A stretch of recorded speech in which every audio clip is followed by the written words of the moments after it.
الله عز وجل يحفظ هذا الدين، ويسخر الله جل وعلا الأسباب لهداية البشرية.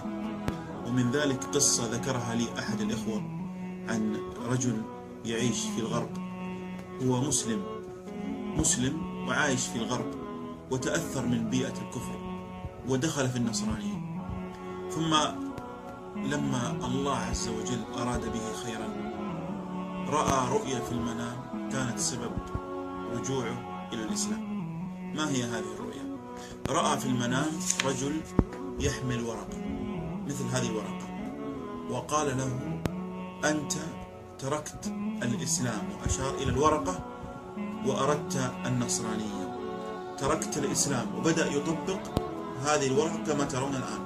قال: تركت الإسلام وهو شهادة أن لا إله إلا الله وأن محمدا رسول الله. طبقها هكذا: شهادة أن لا إله إلا الله وأن محمد رسول الله، وإقام الصلاة،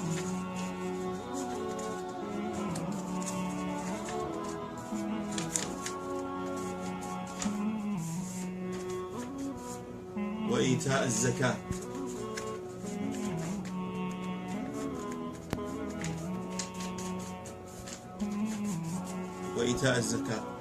وصوم رمضان،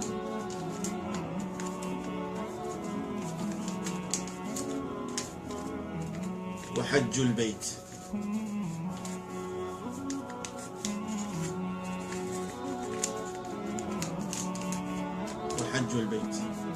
تركت الإسلام، وهذا تركت الإسلام دين التوحيد هذا الواحد، وأردت النصرانية دين الثلاثة.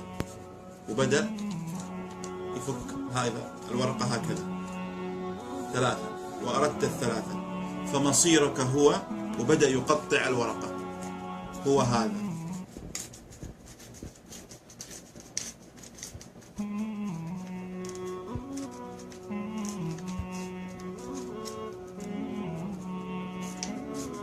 وبدأ يقطع الورقة، والآن الرجل في المنام يرى هذا الرجل وهو يقطع الورقة، ويقول له: مصيرك هذا، مصيرك هذا. وبدأ يركب هذه الأوراق كما ترون الآن. انظروا هذه الأوراق،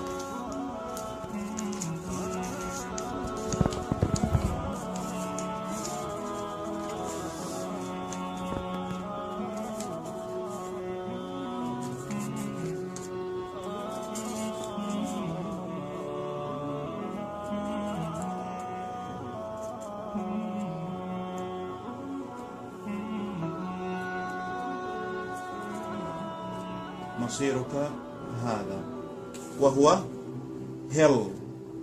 هل أي الجحيم. لماذا؟ لأنك من عباد هذا. فقام الرجل أشهر إسلامه على الفور، ورجع إلى الله عز وجل، وأنقذه الله عز وجل من الكفر.